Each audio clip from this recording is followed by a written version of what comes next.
буде тривати до 10:30, і в 10:45 ми повинні його відпустити. Сьогодні особлива акція. Мабуть, всі знають, Нейтан яку компанію представляє. Airbnb. Це найкращий і найбільший в світі сервіс по бронюванню житла в різних країнах світу. Ось в мене в руках купон на $100 на використання в Airbnb. Він достанеться тому, хто задасть найкраще запитання. Хто буде вирішувати, чиє запитання найкраще?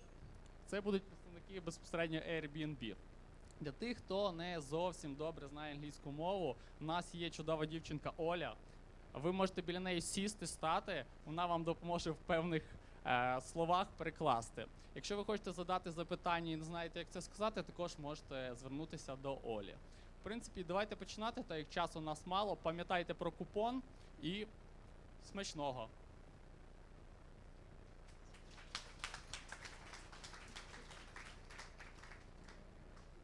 Well, thank you. I'm so impressed to see so many people here this morning. I know this was kind of set up last minute, and well, it's 9 a.m. and I know it's Friday. You probably have a lot of things going on, so thank you for making some time to come and see me this morning. I really like doing this. There's a lot of people who gave me and Airbnb advice over the years that helped us to become successful. And so I like to take every opportunity to try to share back, to give back whatever wisdom or inspiration I can provide. This morning, I want to spend maybe 30 minutes about the first year of Airbnb, tell you some stories, the ones that are heard a little less often, try to tell you some of the lessons that were learned from that. But I want to leave the most of the time, about 45 minutes to an hour, for your questions. So cue those up, and I'll answer anything you want towards the end. I've done a few of these talks now, and if you're interested, you can find them online. If you go to YouTube or the internet, I did one in Moscow back in February that got translated into Russian, so you could find that. I also did one at MIT. And my partners have done a bunch of these. So there's a lot of good content online if you're interested. So back to the early days. I've been doing this now for 4 years, Airbnb. And the story gets started back in October of 2007 when the idea was born. I have two other partners in the business, Brian Chesky, who's our CEO, and Joe Gebbia, who's our Chief Product Officer. And myself, Neйтаном Блечарзиком, I'm the Chief Technical Officer. But back then, we were just a couple guys, and Joe and Brian are industrial designers by trade. I'm obviously a software developer. And around this time in San Francisco, October 2007, there is a big design conference, international design conference. And all these people were coming into town, and the hotels were already sold out.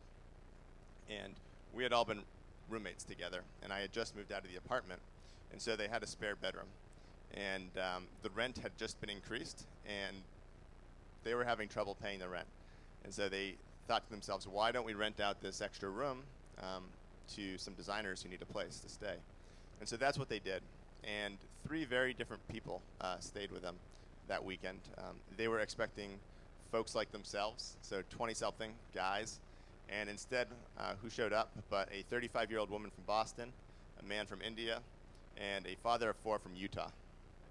So very diverse group, but they all went to the conference together, had a great time.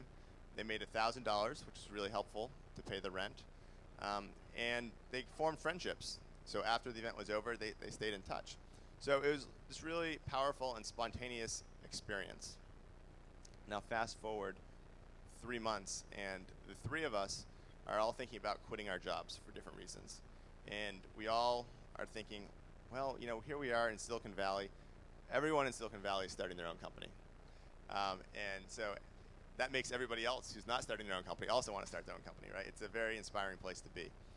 And so we knew that the time had come that we were ready to start our own company. But we didn't know what we wanted to do. But we did know one thing. We wanted to work together. And that's because as roommates, for myself at least, I had gained a certain respect for Joe in particular. Brian wasn't living there at the time, but what I noticed about Joe was there's very few people who work as hard as I do. And every Saturday, the weather in San Francisco is very good, so there's a lot of things to do. But every Saturday, we would always be in the living room working on our personal projects, right? We weren't going out and socializing and having fun and all that stuff. We were just in the living room all day long, cranking away. And so Joe was doing the same on his own projects, and I really respected that. And if there's one piece of advice I could give you about choosing a partner, I would say, make sure you choose someone who works as hard as you, because the worst thing is when your partner isn't as committed. The second thing is we had complementary skills, right? So I'm an engineer. I know how to build things. He's a designer. He is extremely creative, which helps with the design of the website, but also the marketing and the brand positioning and all that. So we knew that we wanted to work together, but we didn't necessarily know on what. So actually, Airbnb wasn't our first idea. It wasn't obvious at that time, even though they had had this experience that was very powerful. It probably took us a month to realize, hey, maybe we should make a website that makes this possible for other events. So after a few weeks of brainstorming and then coming to this realization, we're now in about January of 2008. And we decide that we're making this website where people can post large events and post rooms that they want to rent out to people coming in from out of town for that single event. Pretty simple website, different than what you see today. I mean, this is merely just a directory, right, of different events and rooms available. And then if you want to stay there, you get their email address and you arrange it offline. So it's something very simple, which was by design. We wanted to do something really simple to test out our idea without investing a lot of effort. So this only took us about 3 weeks to build. And we launched it for South by Southwest, which is this huge event in Austin, Texas, where over 100,000 people go to kind of learn about and appreciate music, film, and web. So we launched it for this big event, and in the span of 3 weeks, we built it, and all these people signed up. It was a modest launch. It was fairly successful. However, out of that, we learned a few things. First of all, we had assumed that all these big events, they have websites, of course, and on their website, they tell you where to stay. And so we had assumed that they would give us a link to our website because we were going to make it easier for more people to attend the event, for more people to spend money on tickets. It made sense. However, when we reached out to these websites and these events, they said, sorry, we've never heard of you, and we have partnerships with hotels that give us discounts. Maybe if we start talking now, a year from now, we'll do a link to you or something. And we said, oh, wow, this is going to be a lot harder than we thought. And without that, how's anyone ever going to learn about us? So that was problem number one. Problem number two is when the event was over, well, we realized that there aren't that many other big events, events that attract over 100,000 people. They happen every month or so. And then three, when the event was over, there was no asset left over, right? So all the rooms that had been put up were directly for a single event. And when the event was over, all the rooms went away. And it was back to square one. So suddenly I realized that our idea was not so good at all, and it wasn't going to work. And so we basically put it on ice. We took a couple months off to think about it. And well, we actually had a few insights from the experience too, and we started to talk about those insights. One of the insights was that when Brian went down to South by Southwest and used the service to stay, he showed up at his host's house, and the guy was so nice. He came out and greeted him, hello, come into my house, showed him around. His wife had made Brian dinner. Everything was just like so much hospitality, just how it should be. And then he asked, do you have the money? Because at that time, we didn't do the payments on the website. It was, you bring the money with you and you give it. And Brian didn't have the money. Brian said, oh, sorry, I forgot, but I'll go to the ATM tomorrow and bring it to you tomorrow. And suddenly this guy was like, wait a minute, I don't even know you.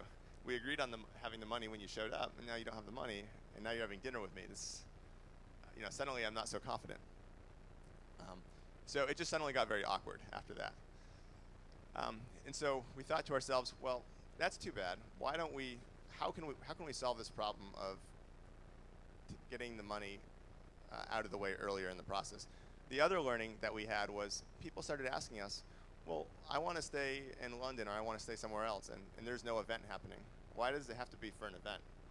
And so we said, okay, well maybe we don't need the event.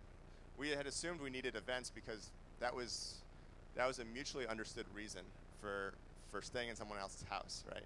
And it's so much about trust that there had to be some commonly understood reason. But then people were telling us that, maybe not. Maybe that's not a prerequisite. And so we thought about these two insights, and we decided, why not make a website that makes it just as easy to book someone's apartment as it is a hotel? In other words, you do a simple search, you see something you like, you book it, you pay on the website, and you get back a confirmed reservation, right? And so that is the idea that has led to what we have today. This was a much bigger vision in terms of technical complexity, we'll say, because we're going to be handling money, etc.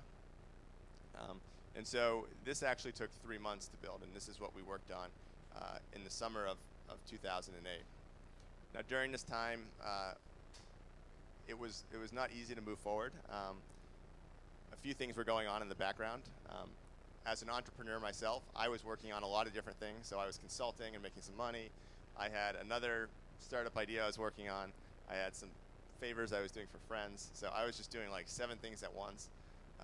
Meanwhile, I decided I was going to move back to Boston to be with my girlfriend.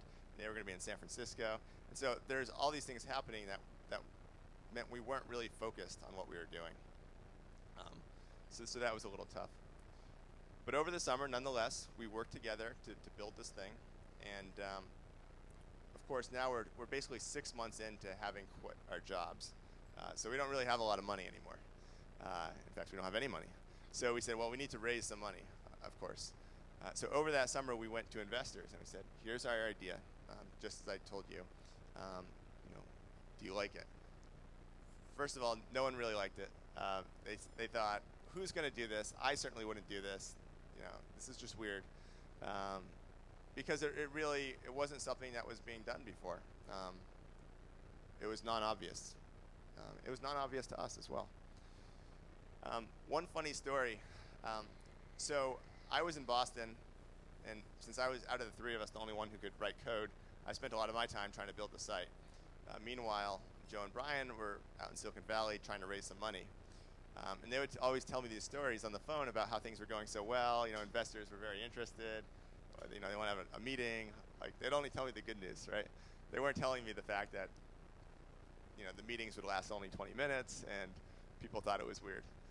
So I was out there for a week that summer, and we went to a pitch together to a VC firm. And the night before, we're making our slide deck and looking through the slides. And on one of the slides, you have to say, how much revenue do you think you can make? Like, how big of a business do you think this can be, right? And on this slide was this big number, 200 million. And I said, oh man, there's no way I think we'll ever be worth $200 million. That's just like impossible. Like, this makes us look not very credible. I think we should make it smaller, like 20 million. I can believe 20 million. So they say, okay, Nate, we'll make that change. So I go to bed, and then we go to the meeting tomorrow. And we show up, we're going through the slides, and we come to that slide, and they had changed it. They had changed it from 200 million to 2 billion. I was like, what? And the associate who we were pitching just at that point just completely zoned out. But it wasn't necessarily the wrong thing to do. Investors, they aren't looking for $20 million opportunities, right? They are looking for the B word, or at least 200 million. But we just weren't ready yet, right? I mean, we had no product, we had no adoption. It was too early. And so it of course didn't work out. Meanwhile, we launched our product in August of 2008 for another very big event that was happening at the time, the Democratic National Convention. This is where President Barack Obama accepted the nomination then to basically run for president. And this was a big deal for a lot of reasons. And it was being held in a stadium that held 80,000 people. And there's only 19,000 hotel rooms in the city of Denver. So we knew this all 3 months in advance, and so we knew we wanted to launch right then, and we thought this would be strategic. One, because it would be a pressing need for it, but two, we knew there was going to be media coverage of the event, and we were going to use that media coverage to get publicity and make ourselves known, since we knew the event wasn't going to link to us because we had already learned that lesson. So we really hustled that summer, and we launched about 2 weeks before the event, and sure enough, newspapers, TV news, they were doing stories about how there's this historic event, everyone wants to go, but there's no place to stay. Meanwhile, all the local people wanted to get out of town because their town was going to be flooded with people, and they were renting out, they were putting up their homes for rent on some other websites. And so we went to these other websites, contacted these people, and said, you know, we see you're trying to rent your place. We've made a website just for this purpose. If you're serious about wanting to rent out your home, you should also put it on our website. And because this was really a one-time shot, there's a sense of urgency. Everyone did this. And so in the span of like 1 week, through a lot of effort, we got 800 people to put up their homes for rent on our website. And so then once we had the 800 homes, we went to the media and we say, hey, we see that you're doing all these stories about there being no place to stay. Actually, our website is just to solve that problem, and there's 800 places that are actually confirmed to be available. And they said, oh, well, that's interesting. We'll include you in the story. And it started with local newspapers, and then it went to state newspapers, and then national newspapers, and pretty soon international, all in the span of a week. So in the first week of having launched our website, here we are on CNN International doing a video interview over Skype, which was pretty incredible. I mean, we felt like we were on top of the world, like we had won, we were done. And we were so wrong. Because a week later, crickets were chirping. I mean, after the event was over, nobody cared about us anymore. And although a lot of people had heard our name and had even signed up, those people were spread all across the world. And so we had critical mass of inventory nowhere. And with our model, like, you have to have a certain number of options in any given destination in order to be relevant. It's like the chicken and the egg problem that so many companies face. And this begins the period of gloom and doom. 4 months where we were just totally in despair. Nothing was going well, and we almost didn't make it out of that period because basically we were just working really hard on this, and nonetheless, every week, every month, nothing changed. Like, there weren't any new users, nothing was happening. And we were really at a loss of what to do. And it was during this period that the Captain McCain's and Obama's cereal were born. And some of you may have heard this story, but it's a fun one. So from our launch, we had gotten the contact information for all these political reporters, right? And we knew media was powerful. And we said, how can we take these contacts that we've gotten and get some publicity out of them? But they only do political coverage, right? So that's not really our core business, but how can we do something that's relevant to them? And so we said, at the time, our company name was Air, Bed, and Breakfast. Airbed because the idea literally got started with air beds in an extra bedroom. And it was really more about just crashing and cheap than it was about diversity and novelty. Our name was Air, Bed, and Breakfast. And so we said, well, we focused very much on the airbeds or the accommodation piece. Maybe we should do something with the breakfast piece. And so we decided, and don't ask me how we got this idea, but to make a presidentially themed cereal that could go along with what we were, along with our name, right? Breakfast. So we came up with Obama-O's and Captain McCain's, and this required a lot of work, actually. And at the time, I was not supportive of this idea at all. I mean, this seemed and completely is tangential to what we were trying to accomplish. I knew it was going to be a lot of work. But I said, Joe and Brian, as long as you can do this without spending any money on it, go for it. Meanwhile, I'm going to be busy coding the website. So they went off, and credit to them, they found different people to help design the boxes. So these things look just amazing, original artwork. To source the cereal, it turns out it's hard to find people to to make cereal in quantity. They called all these companies, and no one wanted to give them cereal without a minimum commitment of hundreds of thousands of dollars. To have the boxes printed, to have the boxes photographed professionally. We even, this is also kind of weird, had a song made to go with the cereal. So someone had to come up with the lyrics for this. Someone had to sing the lyrics. There had to be the musical accompaniment. I mean, this was a lot of work. So it took about a month to pull off, but the end product was amazing. I mean, this was just so cool to see these boxes of cereal. And the idea was we were going to make 500 boxes of each, because basically our printer said, he basically felt sorry for us. And he was an alumni of the university that Joe and Brian went to. So he did it as a favor. He says, listen guys, I'll make you 500 boxes of each, but that's all I can do. So he said, okay, well if we can only make 500, we're going to make sure that they're limited edition, right? Collector's items, right? So every box we put a stamp on it. You know, box number 1, box number 2, box number 500. And we made a website, and we put them up there for $40 a box. But that wasn't the primary purpose here. The primary purpose was we were going to mail 1 box of each to each of the reporters whom we had the contact information for. So we sent out 100 boxes by FedEx, all packaged up super nicely. And so these reporters got in the mail this package. They opened it up, and they saw this incredibly designed cereal that was just made you say, like, what is the story behind this? Because we thought, yeah, we can email these guys, but they get so many emails, they're not going to take us seriously. But if we send them something that we made, something physical that is just really, really cool, they're going to at least get back to us. And it worked, right? People got these boxes of cereal, and they were like, wow, what is the story? And so they were calling us left and right, and there was all this hype building up to the election in November. And so strategically, right, we sent these out maybe 3 weeks beforehand, 4 weeks beforehand.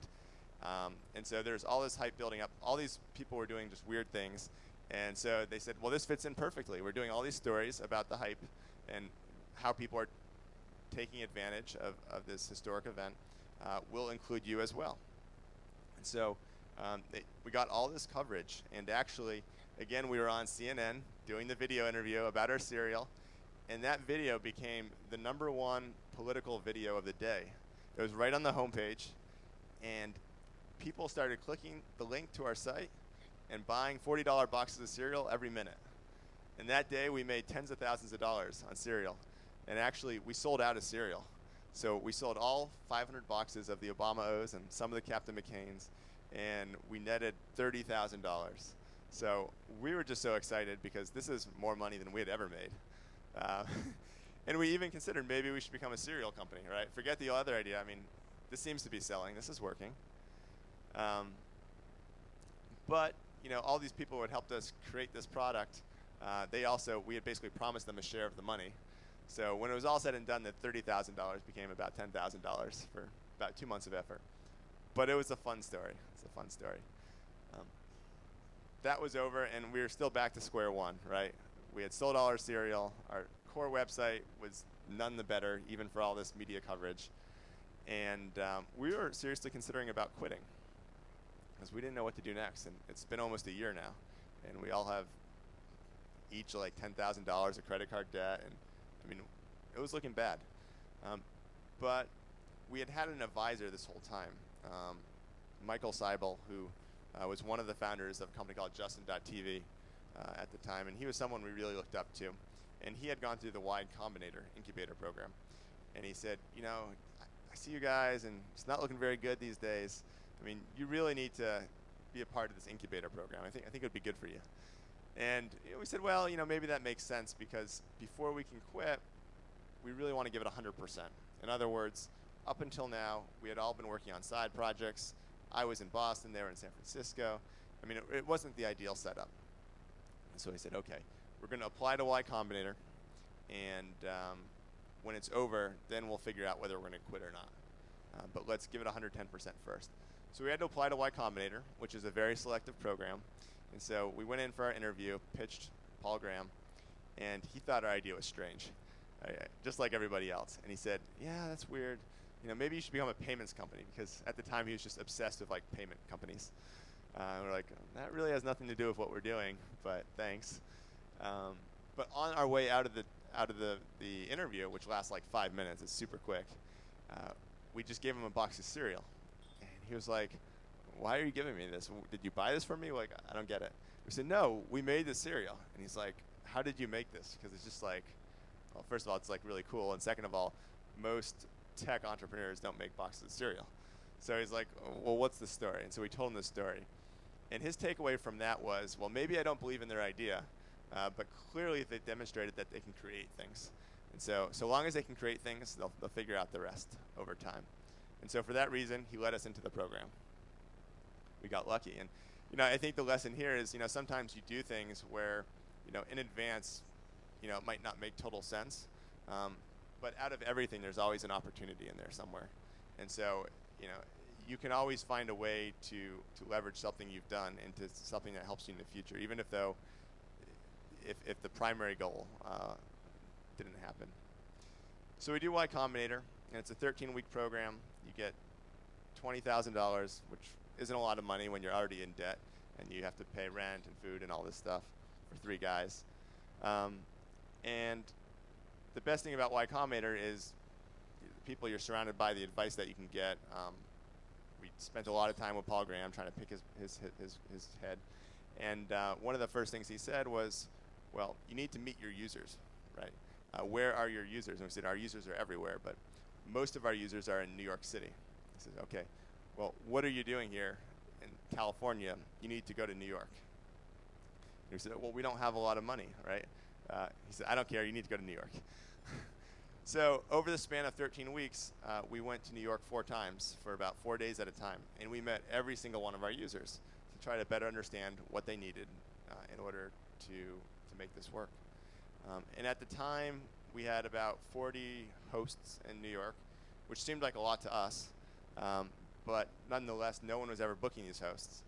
And in retrospect, it was because what they had put up on our site was complete crap. But we didn't really know that at the time.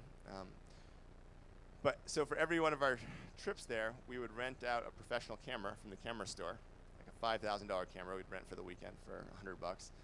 And we'd go to New York and we'd call up our hosts and we'd say, hey, we're in town. We'd love to come by your apartment and photograph your apartment, get to meet you, etc. People thought this was a little weird, but they were curious. So we'd show up, knocking at the door. This is in the winter, right? So it's like really hard to get around. You're just taking the bus and climbing through snowbanks to get to people's apartments. And they're located all over, like they're like not downtown. They're like out in the suburbs. And it was a bit of effort. And knock on the door, take some pictures, sit down with them, show them how to use the website, answer questions. We'd then invite them to come to a bar later on and have happy hour with us.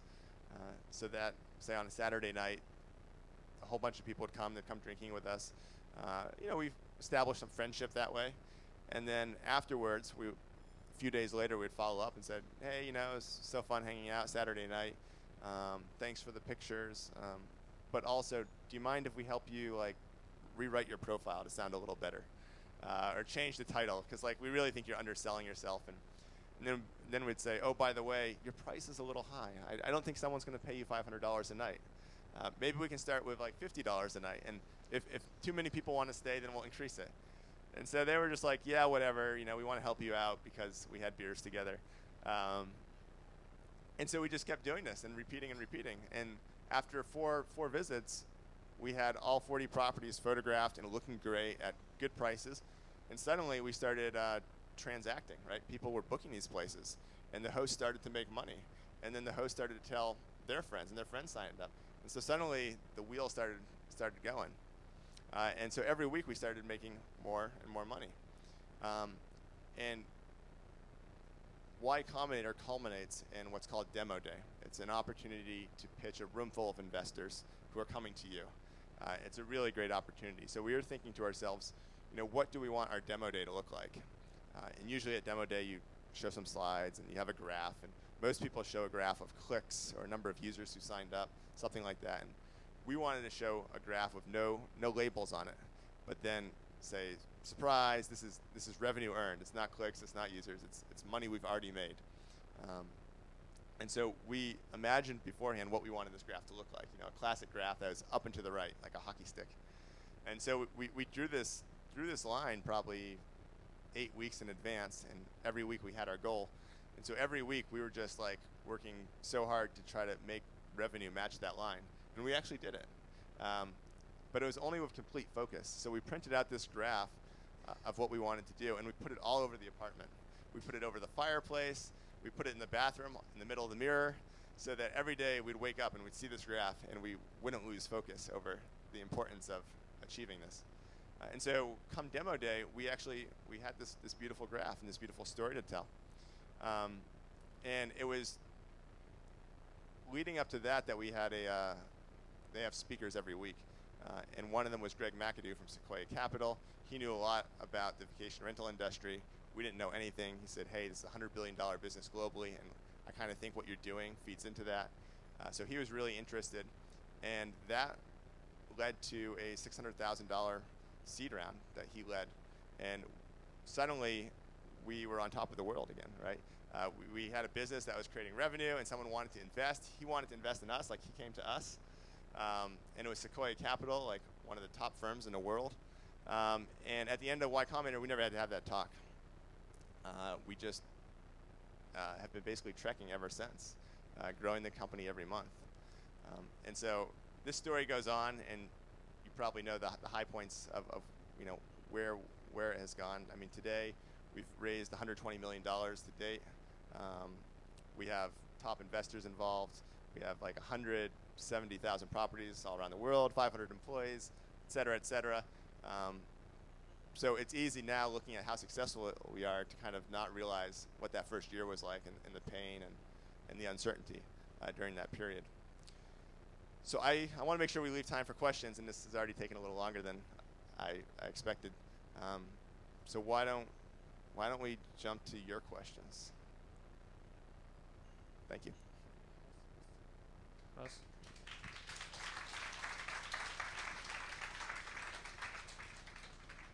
One moment. Ми замінимо мікрофони.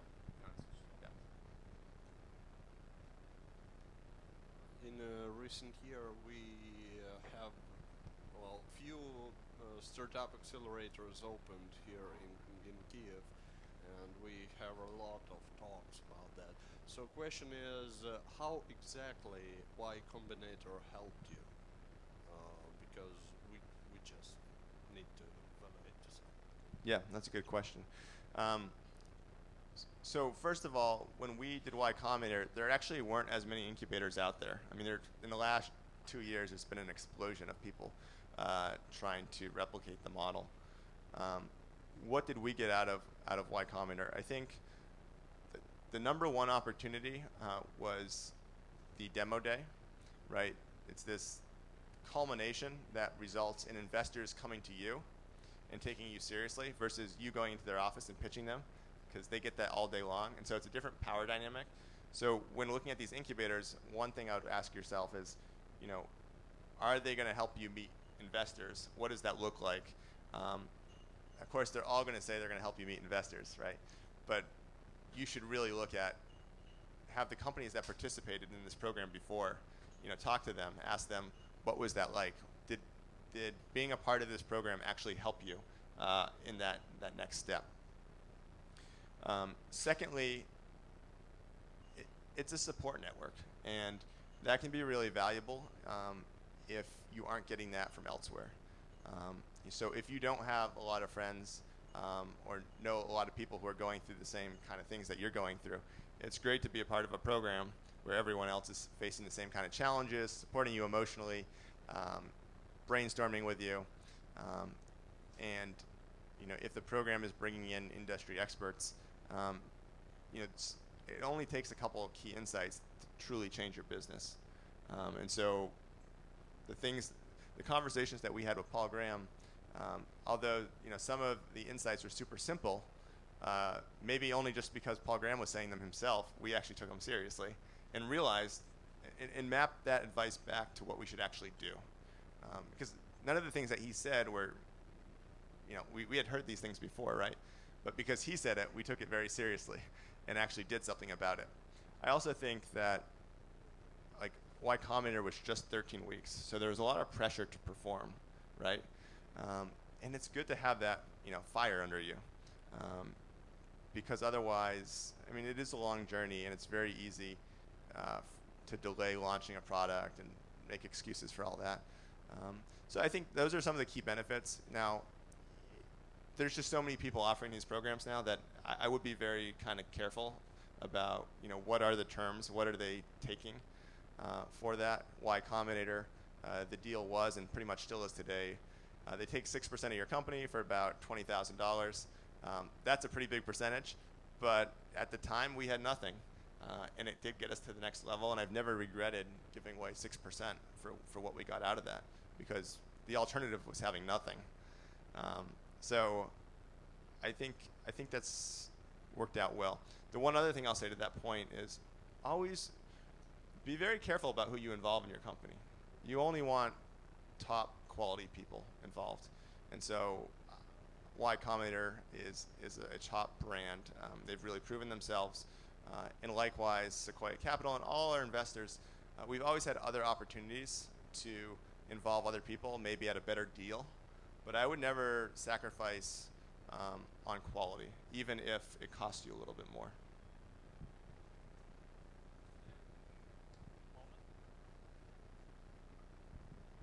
Where are you staying in Kiev?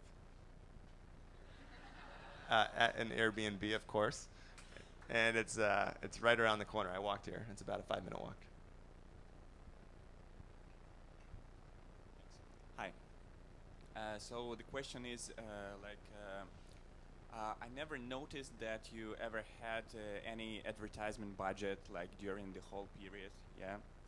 So the question is that true, and is it really important for startups to have any initial advertisement budget, like in classic understanding, like contacts advertisement, Facebook, Google AdWords, etc., etc. Like. Yeah. We never did any advertising early on. We did do some experiments, but inevitably it ends up being very expensive, and it's usually difficult to convert traffic competitively when you're just starting out, because your website's not good enough. It's pretty clear that no one's using the site. It's an expensive proposition, and it's not something we did in the first couple of years. It was all about some of these manual things, rolling up our sleeves and just going out and fighting for every single user. We obviously used press to our advantage quite a bit. That's been a big part of it over the years. It still is. But ultimately, what's gotten us here also is word of mouth. And I know that sounds like really kind of old school and low tech, but it is.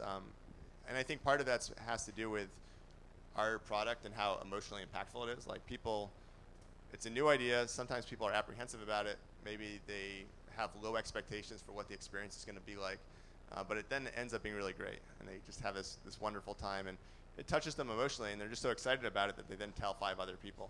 And so in a way it's viral. Now it's not viral like a Facebook app where every day like 10 more people sign up and it just takes off overnight. Our viral effect takes months to kind of play out, but I think that's been a big part of it. Now today we do spend money on advertising, and that is part of the strategy, but that still accounts for the minority of our growth. We basically use advertising to achieve targeted results in certain markets. Hi. I know a lot of people who can share their houses or rooms or host for free. Like I think you know about couchsurfing or something like that. So my question is, why should I use your service instead of couchsurfing or other side of no? Do you have any other competitors? And why should I use your service instead of others? Okay, well, take couchsurfing for example. It's a site with a very loyal following, although the people who use couchsurfing usually fit in a more narrow demographic. So these are often people who are in school or just graduated, because literally you are sleeping on people's couches, and that's not for everybody. If you are going with your girlfriend or you're older, you probably don't want to sleep on someone's couch. And what I like to say about Airbnb is we really try to have something for everyone, regardless of what price point you're looking for or what type of experience. So, you know, there are things on our site for as little as 10 euros a night, if that's what you're looking for. We have 50 euros a night, 100 euros a night, 1,000 euros a night, 10,000. We have all these price points covered. And at even any given price point, I think you're getting a tremendous value. And we have people who are offering social experiences and renting an extra room. But we also have people who are renting out their whole place, and you have it privately to yourself. So we're really trying to have something that is comprehensive and applicable to a wide demographic. And I think couch surfing is more narrow. And it's great for what it is, but not everyone wants to do that. And there are other folks who are certainly in the accommodation space, right? Very few have our model where it's so streamlined. So one of the biggest things that we did, we were the first to do it, was to facilitate payment, right? So for a lot of other sites, they were merely classified services, right? You'd pay $100 to put up your advertisement for a year. And your phone number would be there, whatnot. And as a guest, you would see this ad and you'd call the phone number, and if you made a deal, you might send a security deposit in the mail, like $500 in the mail. And then when you showed up, you'd pay the rest. But if you had any problem, you had no one to go to for help. And you've already sent some money in the mail or by bank wire. And so there's a lot of scammers putting up these advertisements as well. And so what happens on our site is that you pay Airbnb the full amount at time of booking, and we hold that money until after you arrive at the place. That way, if you show up and it's not as described, you have recourse. You just call Airbnb, we give you your money back. And as a result, it's not possible for people to scam each other. And so that creates great peace of mind. And by making it easy and safe, more people are participating in this than ever have before.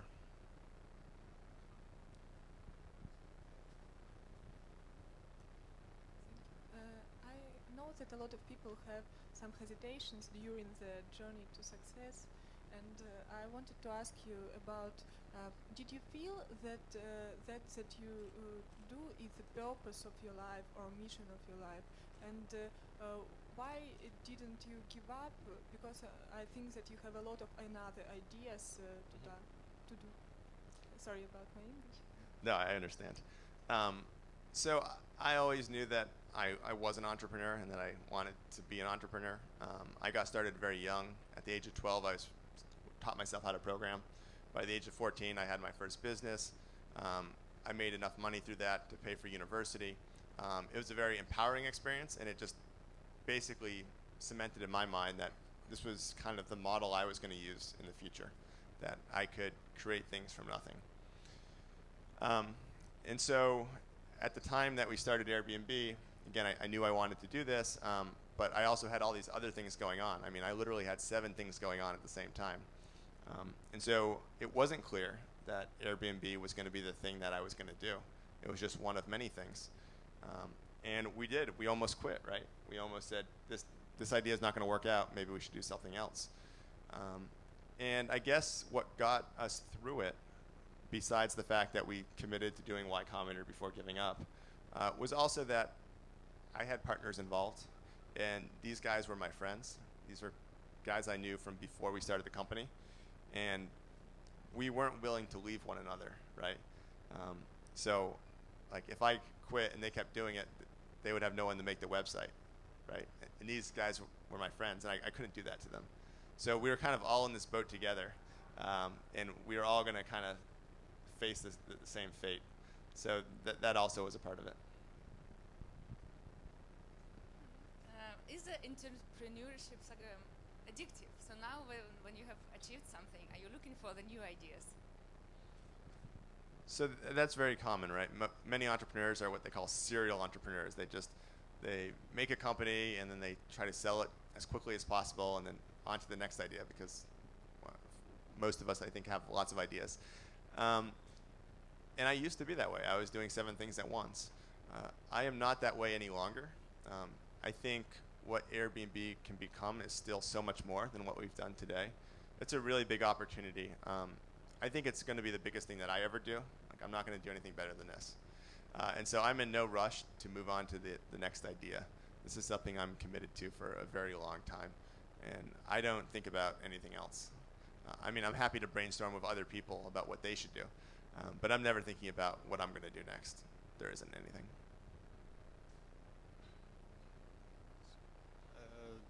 Sorry in advance for a quite straightforward question, but could you name, please, top 3 value propositions of Airbnb to your customers, according to the relevance to the customers? And did you check those propositions with your customers? Thanks. Sure. So I would say top 3 propositions is 1, how we handle payments and reviews, right? So by collecting the money up front and holding that until the trip happens, that introduces an element of safety over the money, which is like, it's the first thing that people think about when they see an online advertisement is like, if this person on the other side is not a business, it's an individual, how do I know they're not going to screw me? Second of all, when the trip is over, we have both parties review each other. So we collect all these reviews, and these reviews can only be left by people who spent money through Airbnb. So it's not like other sites like a Yelp.com or these others where you can invite anyone, like anyone can leave a review, and so maybe it's your friend leaving you a good review. And so this value proposition, I think, is very easy to understand and addresses people's like primary kind of concern. I think another more subtle value proposition is just the richness of our profiles. So previously, a lot of classified ads, I mean, they really just focused on like, what are you offering? And in terms of like, just like the price and the real basics. And we made ours, I mean, obviously there's an element of design there, but we made it feel much more social. Like, I mean, we really focused on who is this person that's offering up their home. Whether they're present or not, you want to know who you're dealing with. So we have a big picture of them, and we tell you like, where do they work, where do they go to school. Really try to stress transparency and make it a little bit like Facebook, where like all the information's there to make people feel comfortable.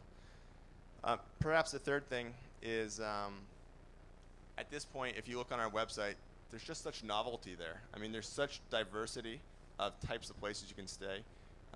In New York City alone, for example, we have 12,000 properties. So there really is something for everyone. And we even have some things that you can't find anywhere else. Like, for example, tree houses on our website are so popular. Pretty much, if you put a tree house up on the site, you can make like tens of thousands of dollars like in a very short period of time. It's crazy. And so that's something that people tell us is they go on there and they find all these things that they thought never existed. And they also have these incredible social experiences. They're unique local travel experiences. That's what we aim to provide. So those are kind of the 3 things. Did we ever survey people to find this out? Not really, no. I think it's pretty hard for people to kind of tell you what they want. I mean, you kind of have to have a vision for what you think the hypothesis is and just put it out there. Sometimes people can't tell you that in advance. I have a question. Do you help guests when they arrive and once hosts cancelled on them? For example, I'm in another country, there is no show over the host. You return my money, of course, but I have no place to stay, and maybe I would like Sure. search for something in Sure. the same price range. That's very uncommon. Now, of course, we've done millions of guest nights booked, so it does happen every so often. But it never happens systematically. In other words, if a host does that, they get severely penalized. We charge them money, and if they do it repetitively, we remove them from the website. So this, as a result, happens very infrequently. And for the guest that needs a place to stay, we take care of them. We have a 24/7 customer support line. They call us, and we can find them a replacement accommodation, usually in a matter of hours. If not, we'll find them another place to stay. So. Okay, the next question is for me. Have you ever thought about integrating your website into some social network websites like Facebook or some others? And what are potential cons for doing this? Thank you. Yeah, no, we've absolutely done that. So Facebook is what we have the tightest integration with. Many of our users sign up using Facebook Connect. We get a lot of great data from that to populate people's profiles. And we've actually created a feature that I think is really innovative called social connections. So by having access to all these social graphs and knowing who people's friends are, what we can do is when you do a search on Airbnb, if you've connected your Facebook account, we can show you what you have in common with the different hosts, right? So it might be the case that you attended the same university, you work at the same place. It might be the case that one of your friends stayed at this place, or maybe a friend of a friend stayed at this place. So we can surface all these interesting ways that individuals are connected. And in fact, amongst our user base, we've surfaced almost 250 million ways that our community is interconnected with each other. And this is a great feature for building trust, I think. Hey, I'm here. Thank you, fantastic story about your early day. Can you tell us a little bit more about your early day, about your transition from innovators to early adopters? How did you educate them? Maybe some events, videos, or something like this. Thank you. So I talked a little bit about New York, right, and how we took a very hands-on approach and did everything that was necessary.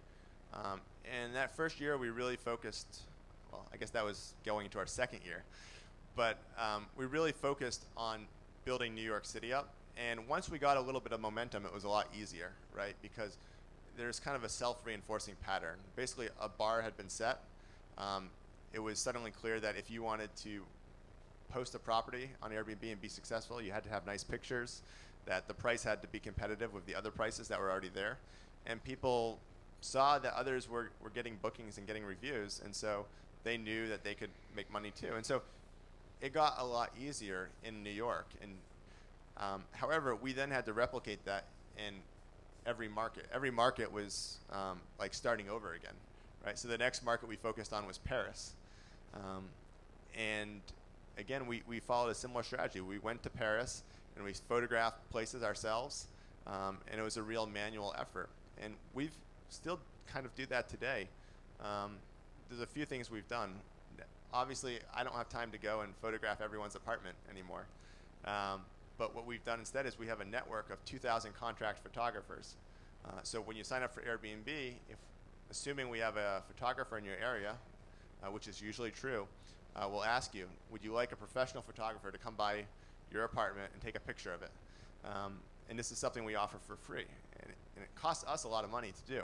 But we offer it for free because we think it, first of all, is going to lead to the host being successful, and thus us being successful. And it's good for our brand. I mean, we want our brand to be about really great inventory, not inventory that looks poor. So that's one thing that we still do today, and it's been very helpful. Secondly, just continuing our hands-on approach. So in the last 6 months, we've opened about 10 offices around the world.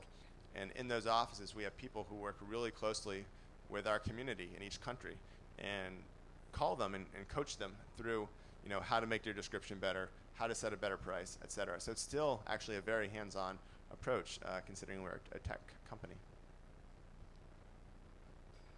Hi Nathan, I just wanted to ask a few questions if I may. Well, since I work in social media, I just wanted to find out a bit more about how important is your social element for you, and what is your social media strategy.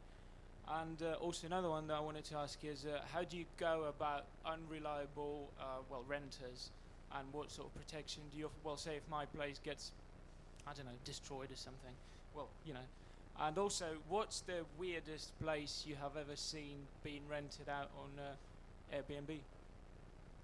Sure. So in terms of the social strategy, we have Facebook, Twitter accounts in a whole bunch of different languages. And we have a blog, of course, too. And I think these are cool channels for calling attention to some of the really neat content that's always been created on our site. So some people tell us that when they are bored at work or whatnot, they'll pull up our website and start searching for all the cool properties, just the fun ones. But that's kind of a lot of work, And so one of the things we try to do on our social media is say, hey, check out this treehouse that just got added, or this igloo, or some of these more aspirational places. So that's a big part of what we do. In terms of what if your home gets destroyed? No one's home has gotten destroyed. However, it's a concern that many people have, and there's a few measures in place. First of all, we have the guest's credit card on file, and the guest knows this. They know that they've exposed a lot of information about themselves. They're not some anonymous figure that can just disappear. It's kind of like when you go to a hotel too, right? Yeah, what if you destroyed the hotel room? What if you burned down the hotel? Yeah, that's a risk. But also, as a guest, you know that like your credit card is at the front desk, right?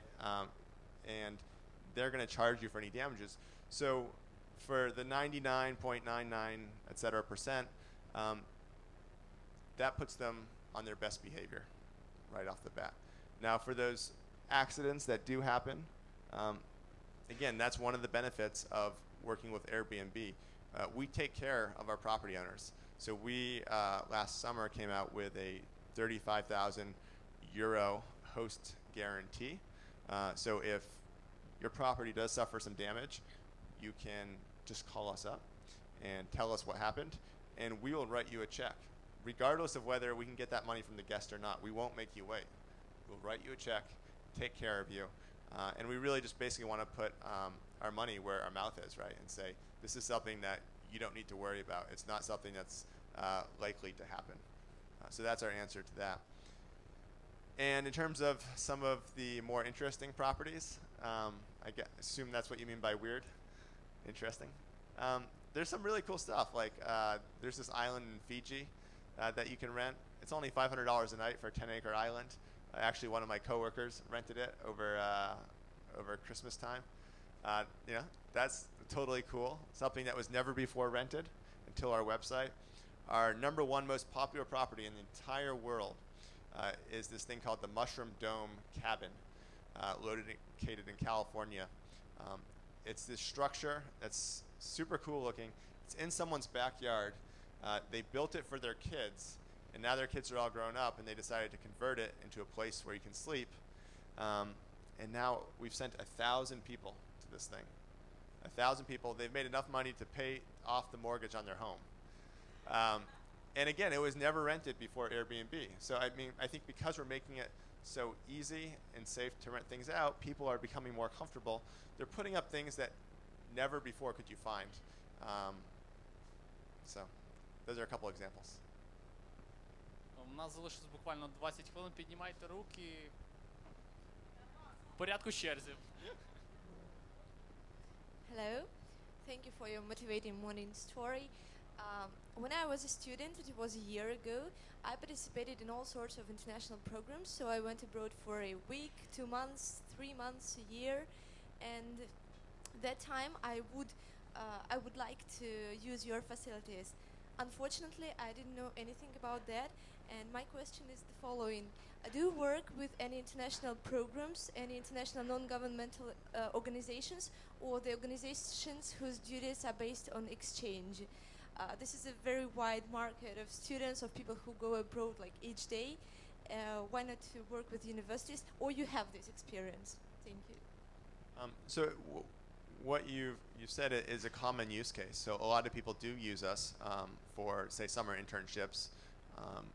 Although the majority of the use cases are nightly rentals, there are people who rent properties for 1 or more months, 3 months for a summer internship. And we let owners specify monthly pricing, so you can find some really good options on our site for this. We haven't reached out specifically to these programs yet, but I think it's a good idea. We just need to get organized about figuring out, the contact information for these organizations and forming relationships, which is a bit of effort. But in the meantime, people are doing this on Airbnb. Okay, we have Veronica here, and she's actually asking about, like, 2 months ago she tried to find some place to stay, but she has 2 kids, and the question is, why don't you have on your website any additional options for the for people with kids? So. Yeah, no, I think we do. So first of all, I think it's great for families for a few reasons. One, if you need a place with multiple bedrooms, that's one of the search filters you can search by. Two, if you need a kitchen, all these places have kitchens. Three, one of the amenity search filters I think is family friendly, so you can search by that too. Now, I'm not sure what destination you were searching for, so maybe it was someplace where we didn't have as many options, but that's quickly changing. So it was only 6 months ago that we probably had next to nothing or very few properties, maybe 100 in Kiev, and now we have 1,200. So I mean, literally every day new inventory is being added. But I think it's a great option for families. My name is Olga, and I wanted to ask how many people are there in your office now, and what practices do you use to motivate, manage personnel in your company? So we have about 500 people globally who work full-time for us, and we have about 130 in San Francisco at the hub. We have pretty strict criteria when hiring, and probably the number one most important thing, besides the prerequisite of having the right skills and being very talented, but next to that, the number one most important requirement is that people are passionate about about our vision, our mission, what we provide uniquely. In other words, there's some people who come to us and they want to work for us because we're a hot company, right? And they want to be a part of the financial success. And it's okay if you want that, but you need to want something more than that, right? You need to care about what we're doing specifically. And as a result of only hiring people who are super passionate, there is just a lot of energy. I mean, they don't need the motivation. They're already motivated and excited by what's happening. And it's also a common ground, right? So, I mean, oftentimes you have to make decisions, and if we can all rally around the idea of what we're trying to accomplish, then that really helps as a framework. And more specifically, one of the things that we do for our employees is we give out $500 coupon credit every quarter. So $2,000 a year we give to employees to travel on Airbnb because we think it's super important that they stay really close to the product and to the user experience. And I think that also is motivating, not for the the financial aspect of $2,000 free travel, but the fact that they're out there having the experience and understanding how great this is and all the things that they can do to make it better. Hi, my name is Olga, and I really like your concept. And because I like it, I wanted it to be better. I want to share my story with Airbnb. So I fly tomorrow to New York with two cool startup teams from Ukraine. We will pitch at TechCrunch Disrupt conference. And of course, we decided to use Airbnb. So 3 weeks ago, we decided to rent an apartment in New York. And stupidly, we didn't pay any attention of the user case stories from the press and other people. And all we cared was pictures and location. So we sent about 5 or 6 requests. And those who had reviews, they came back to us asking us stories. And as soon as we said that we are coming to TechCrunch, blah, blah, blah, we are from Ukraine, for some reason they said that apartment was booked. Those who came back with an offer had no reviews. And they suggested to go offline, to go off Airbnb. And they sent us really weird contracts and really weird ways to transfer money. And of course, we decided not to do it. So I wonder if you can make sure that I don't get these deals, because that was my first experience with Airbnb, and I'd love to use your service.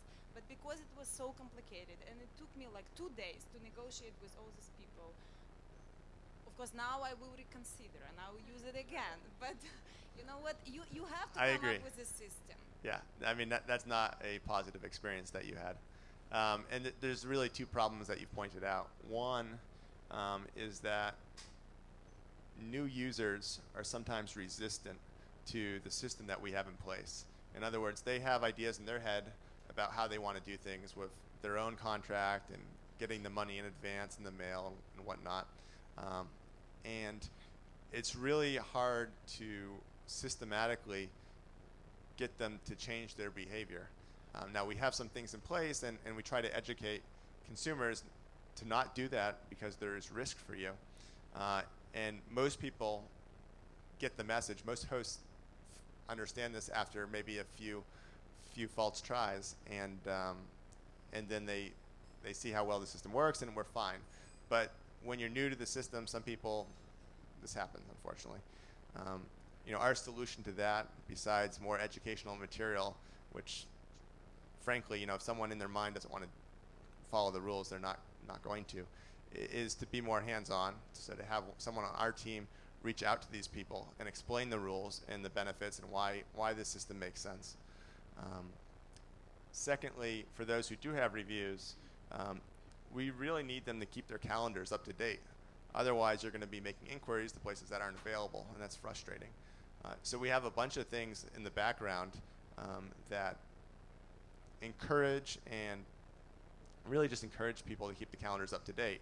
And if we feel that the calendars aren't being kept up to date, for those properties, we'll lower them in the search results. And then eventually, if we know they're not keeping their calendars up to date, we'll just remove them as well. So, I mean, it's a serious challenge, and unfortunately, one that is difficult to overcome 100%. Now, I don't think that's the most common experience, but it's unfortunate that that was your experience. Hello, my name is Natasha. I'd like to ask you a question about the future of your company. How do you see future about Airbnb? I think there's two different levels to answer that at. One, like the vision of what we're trying to do. We're really focused on providing unique and local travel experiences. And that starts with the apartment being one of a kind and in a good location and really unique. It also, the host, you're going to interact with them, and that's going to be special. And they're going to tell you maybe places you can eat, where you can go drinking, where is a good place to go for jogging, etc. You're going to be in a neighborhood that you might not otherwise be in. And all these things are going to influence your travel experience and make it unique and special. And what I want is, after the trip is over, for people to think back and say, hey, I had a really great time, really unique, and it wouldn't have happened without Airbnb. So I think it starts with the accommodation, but that's actually, what we aim to make good is much broader than that. It's the whole experience that we care about. In more concrete terms, today we have 170,000 properties around the world, many millions of nights booked. Last year we grew 500%. It's not going to be too long before we have millions of properties all around the world. And I think that fundamentally changes how you think about us. Suddenly everything is open to you. And I think that's pretty powerful. This idea that any place on the planet, any type of any person's life, really, you can essentially find on our site in terms of where does this person live, what is this person's profession, and you can find someone who's a match for you and have access to that experience. So it's also part of this bigger movement that's happening called the sharing economy, right? Access over ownership, and it really works well when you have more options to choose from. So at a higher level, that's how I see it playing out. І останнє питання з глибини залу. Більшість нас не буде бачити, зате будете чути. Hey Nathan, thanks again for coming. I'd like to tell you, I've always really had positive experiences on Airbnb. Used to be a pretty diehard couch surfer when I could do it for the same kind of social experience, and then now I use Airbnb as the option. I had a few questions in terms of functionality, things, whether maybe I'm just not educated or maybe this is something new, but the only time I don't use Airbnb now is if I'm doing some very last minute travel, like I need a place immediately because of the 24-hour period. And I was wondering, one, if you guys have that, or you're going to do that, where you can get like last minute places. And then also, in terms of pricing, is there any thought of maybe doing some kind of last minute pricing where owners can, or renters can kind of, you know, reduce prices if it's last minute to get their properties rented? Is that a thought? Yeah, certainly if you need something with only 24 hours advance notice, that's a more challenging use case because of the communication that has to happen. There's a feature we've had for some time called Instant Book. So some of our property owners have said that guests who meet certain requirements have permission to book and will be confirmed immediately and automatically by the system. And so when you search, you'll see some properties with the Instant Book label. But that's the minority of the properties, so you might not be able to find one where you're going. More recently, we've come out with a feature that we call Match. And with Match, what you can do is you can basically specify your requirements, that I want something in this neighborhood, this price range, these amenities, etc. And then the system goes out to the target kind of demographic of properties and requests from multiple people at once whether it's available, and these hosts will come back to you proactively basically and make offers that you can then book instantly. So if it's last minute and you don't necessarily care about staying at this specific place, so you just need something that generally fits your requirements, the match feature works well for that. And your second question was, what was the second question? The pricing, right. So that's a big opportunity, I think, just giving pricing guidance in general and allowing people to create rules, especially for last minute. So we don't have an easy way of doing that today. You can manually do it, but I think there's an opportunity there for sure. So stay tuned. Yeah, good point. So mobile is very relevant when you're on the go and you need something last minute. So we've had an iPhone app for some time, but also more recently in January we launched an Android and a mobile web app. And so this allows hosts to get back to you quickly if they're not in front of the computer, and also as a traveler, you know, you're out and about and you want to know whether you have a place or not, you can get all these notifications and do all this from your mobile device. І це було останнє запитання. Я розумію, що всі хочуть виграти купон, але давайте на цьому закінчувати. Зараз Нейтан буде вибирати найкраще запитання. Нейтан, you're gonna choose the best question. Oh, you need my input. А я, користуючись нагодою, скажу, що в нас наступного тижня, 24 числа, буде бізнес-сніданок з Андрієм Федорєвим. Скоро буде відкрита реєстрація на нашому сайті.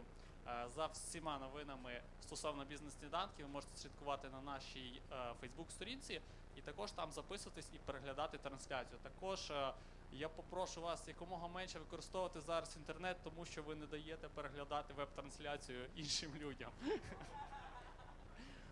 Зараз виберуть переможця 2 хвилини.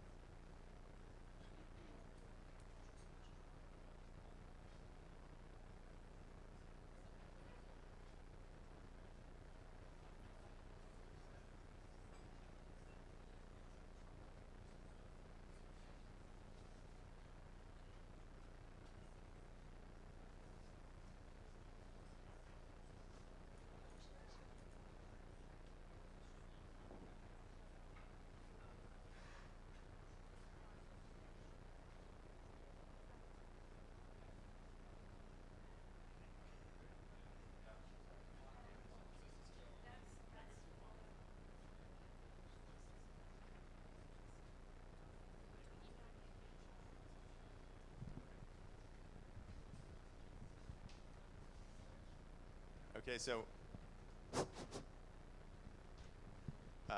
when we kicked this off, I think we promised a coupon for the best question. But before I announce the winner, I also want to extend a coupon to you for the experience. Her who had the experience that was less than positive. I hope you let us give you a second chance to have a better experience, because I really don't think that was a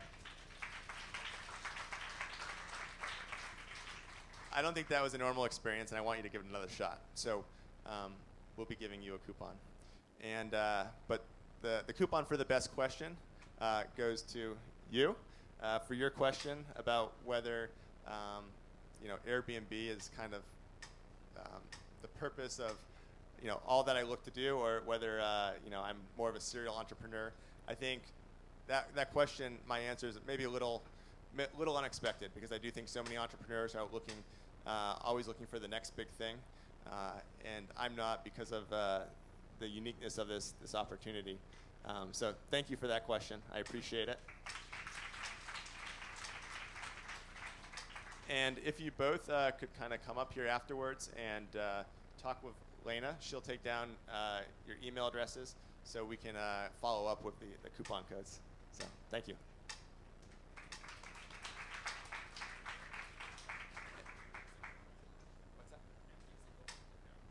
We're going to, well, you can have this, but we need to get your email address so we can give you the real coupon code.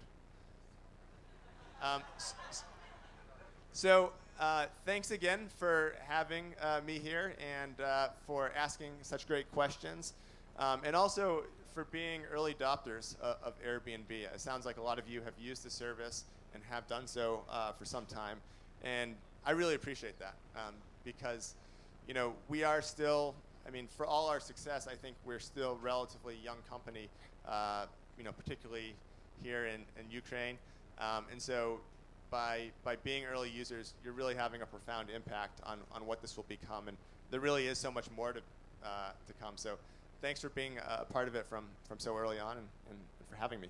Thank you. Спасибі Нейтану, і в нас є буквально ще 10 хвилин, хто перший встигне задати своє запитання. Будь ласка, підходьте до нього, ми завершуємо наш сніданок. Thank you.